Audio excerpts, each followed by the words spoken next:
Sometimes fear doesn't shout, it whispers. It keeps you awake at night. It tightens your chest. It makes you replay everything that could go wrong.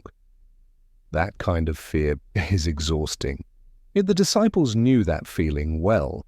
One evening, Jesus and his disciples were crossing the Sea of Galilee. The journey started calmly. The water was still. The sky was quiet. Nothing felt dangerous.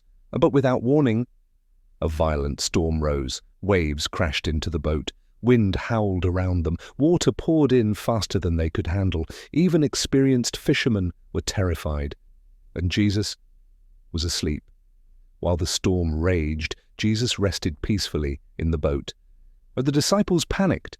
They woke him and cried out, asking if he even cared that they were about to drown. Jesus stood up. He spoke to the wind. He spoke to the waves. And suddenly, everything was calm. And then he turned to his disciples and asked a gentle but powerful question. Why are you afraid? Do you still have no faith? Now, this story reminds us of something important. Fear often makes us think God is absent. But presence does not always look loud. Sometimes God is quiet because he is at peace. The storm did not mean Jesus had lost control. And the storm did not mean he didn't care.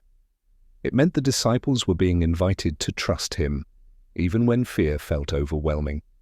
Well, we face storms too, anxiety about the future, fear of loss, fear of failure, fear that things will fall apart.